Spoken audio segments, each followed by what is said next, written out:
कहानी की शुरुआत में हमें एक छोटे से टाउन को दिखाया जाता है जहां पर कोल माइनिंग है। वहां पर कोल माइनिंग का जो पार्टनर है जिसका नाम सुखमन है, वो अपने बेटे के साथ काम करने के लिए आता है। तभी उसका बेटा कहता है कि मैं अपने टूल्स घर पर ही भूल गया, और जब वो अपने टूल्स लेने के लिए वापस जा रहा होता है तभी उसे एक क्रिएचर खींच लेता है। सुखमन अपने बेटे को बचाने की कोशिश करता है, लेकिन वो क्रिएचर उसके ऊपर हमला करके उसे जमीन पर गिरा देता है। इसके बाद हमें उस क्रिएचर के चीखने की आवाज सुनाई देती है जो कि बहुत ही भयानक है।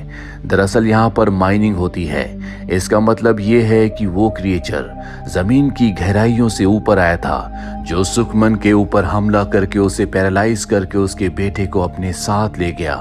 कई साल बीत जाते हैं और हमें एरियन नाम की एक एडवेंचरर को दिखाया जाता है जिसे वैज्ञानिकों की एक टीम को उसी टाउन में ले जाना है जहां पर आज से कई साल पहले वो हादसा हुआ था।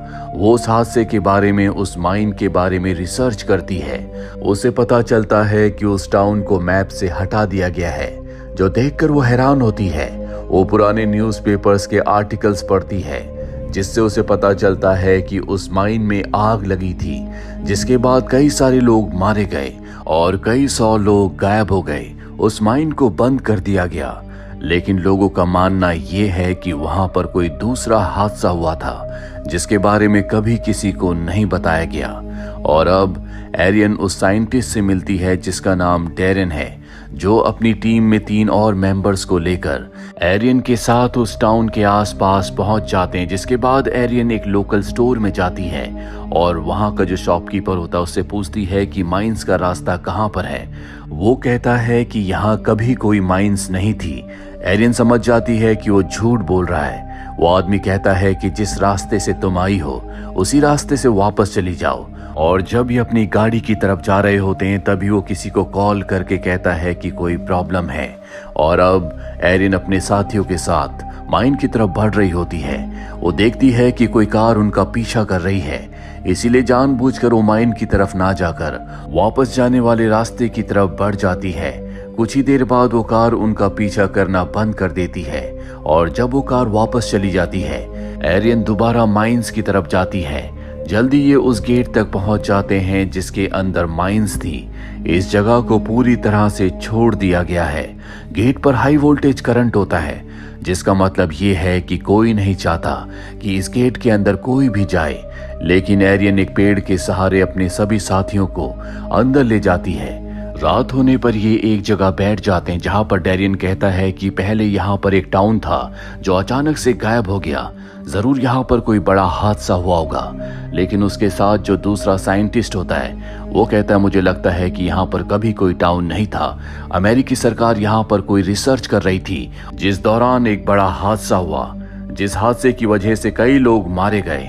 अमेरिकी सरकार ने झूठी खबर फैला दी कि यहाँ पर आग लगी थी, लेकिन सच्चाई कुछ और ही है और हमें उस सच्चाई का पता लगाना होगा। वही टाउन के लोग, जिनमें एक सुखमन भी है। सुखमन वही है जिसके ऊपर कई साल पहले उस क्रिएचर ने हमला किया था और उसके बेटे को अपने साथ जमीन की गहराइयों में ले गया था। और अब जब ये माइंस के आसपास होते हैं तो ये देखते हैं कि ग्रिल्स वहां पर अंदर की तरफ मुड़ी हुई हैं, जिससे समझ जाते हैं कि वो साइंटिस्ट इसके अंदर गए हैं।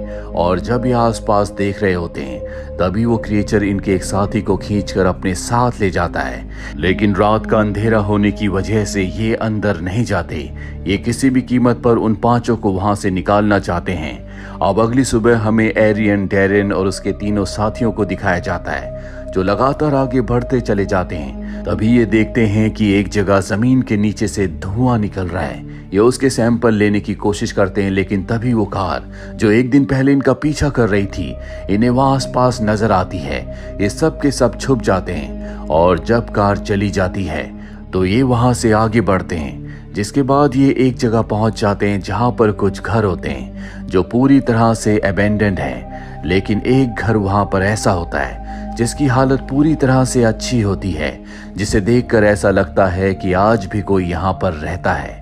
ये सब के सब उस घर के अंदर जाते हैं जहां पर गैसेस के कुछ सैंपल्स होते हैं और जब ये पीछे के रास्ते से बाहर निकलते हैं तो इन्हें वो माइंस मिल जाती हैं, जिन्हें देखकर ये बहुत खुश होते हैं। ये देखते हैं कि माइन के अंदर जाने का जो रास्ता है उसे पूरी तरह से ग्रिल्स के साथ कवर किया गया है जिनमें करंट है।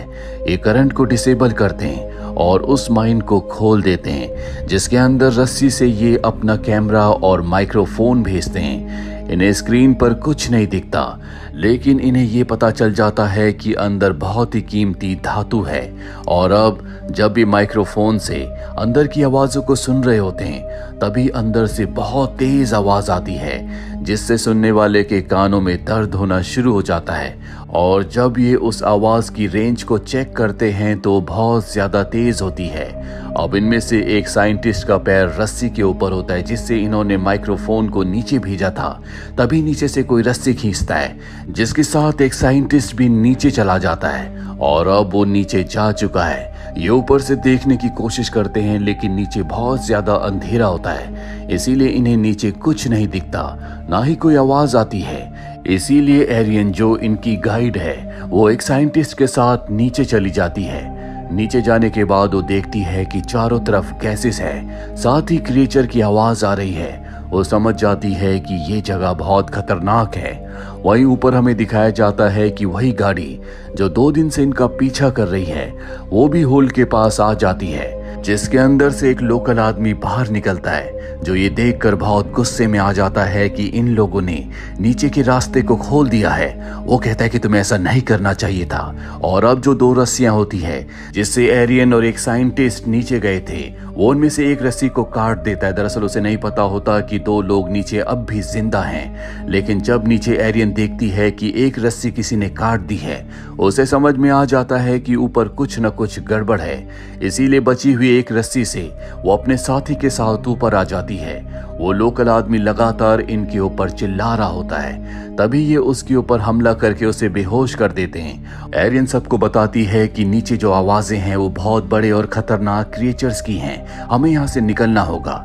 ये उस लोकल आदमी को यहीं पर बेहोश छोड़कर उसकी गाड़ी को लेकर यहाँ से निकल जाते हैं। ये सब के सब जल्द से जल्द यहाँ से बाहर निकलना चाहते हैं, लेकिन तभी इनकी गाड़ी का टायर फट जाता है, जिस वजह से इन्हें अब आगे पैदल ही जाना होगा।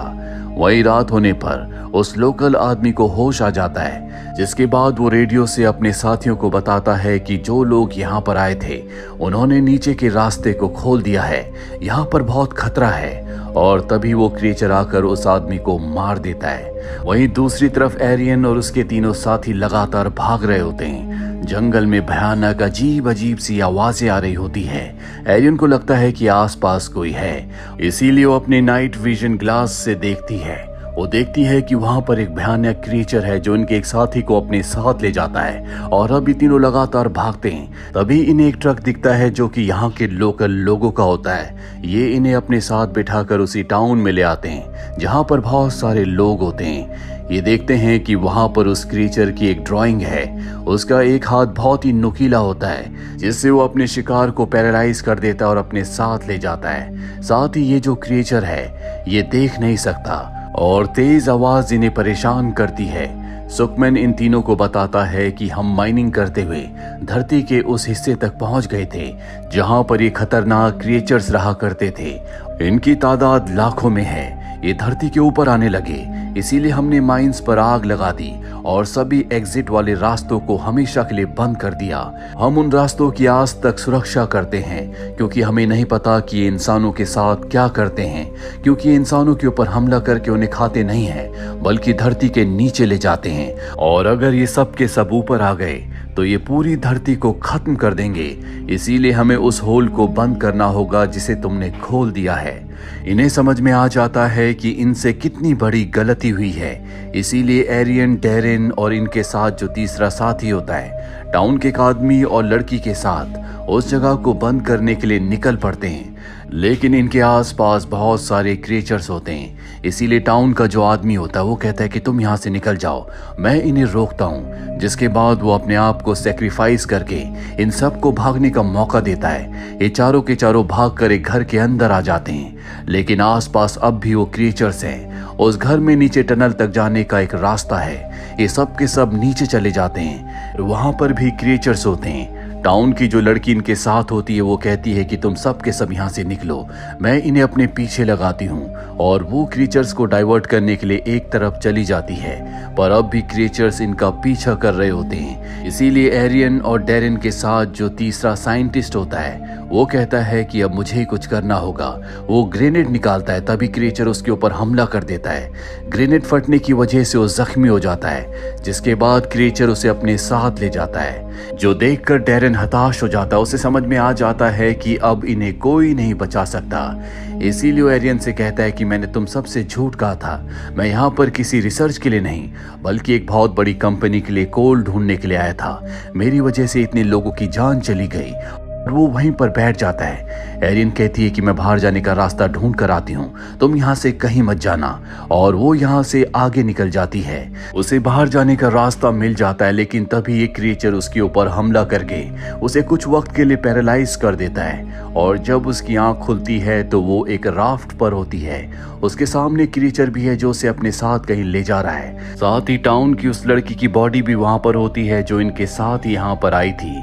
और अब वो क्रिएचर इन्हें एक दूसरे बड़े क्रिएचर के पास ले जाता है, जहां पर डेरिन और इनका वो साथी जिसे जंगल में क्रिएचर ने पकड़ लिया था वो दोनों जिंदा होते हैं। यहाँ पर जो बहुत बड़ा क्रिएचर है उसका काम है इंसानों को खाना और बच्चे पैदा करना।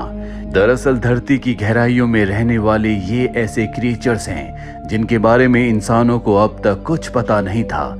ये एंट्स की तरह कॉलोनीज में रहते हैं और अपनी तादाद बढ़ाना चाहते हैं, जिसके बाद वो बहुत बड़ी क्रिएचर एरियन और डेरिन के साथी को खा जाती है। जिसके बाद एरियन की बारी आती है, लेकिन उसके पास एक ग्रेनेड होता है, जिस ग्रेनेड को वो उस क्रिएचर के मुंह के अंदर डाल देती है और उसके पेट में एक ब्लास्ट होता है, जिससे वो विशाल क्रिएचर मारी जाती है जो यहाँ पर दूसरे क्रिएचर्स को पैदा करती है। अभी दोनों के दोनों भागते भागते उस जगह पहुंच जाते हैं जिस होल को इन सब ने खोला था।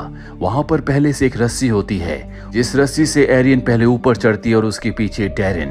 पर अब भी क्रिएचर्स हैं जो इन्हें पकड़ना चाहते हैं। डेरिन को समझ में आ जाता है कि ये दोनों बचकर यहाँ से नहीं निकल सकते, इसीलिए वो एरियन की जान बचाने के लिए अपनी रस्सी काट देता है, जिसके बाद सभी क्रिएचर्स उसे मार देते हैं। एरियन ऊपर पहुंच जाती है जहां पर पहले से टाउन के लोग होते हैं, और जब वो बाहर आ जाती है तो उसके बाद जो भी क्रिएचर बाहर निकलता है ये उसे जला देते हैं और एक बार फिर से उस दरवाजे को हमेशा के लिए बंद कर देते हैं जो एरियन और उसके साथियों ने खोल दिया था। यानी कि अब खतरा टल चुका है। सुकमैन एरियन से कहता है कि तुम्हारे पास दो रास्ते हैं, या तो तुम यहाँ से जाकर जो कुछ तुमने यहाँ पर देखा उसके बारे में दुनिया को बता सकती हो, या दूसरा रास्ता ये है कि तुम यहीं हमारे साथ इस टाउन में रहो और इन क्रिएचर से पूरी दुनिया की रक्षा करो।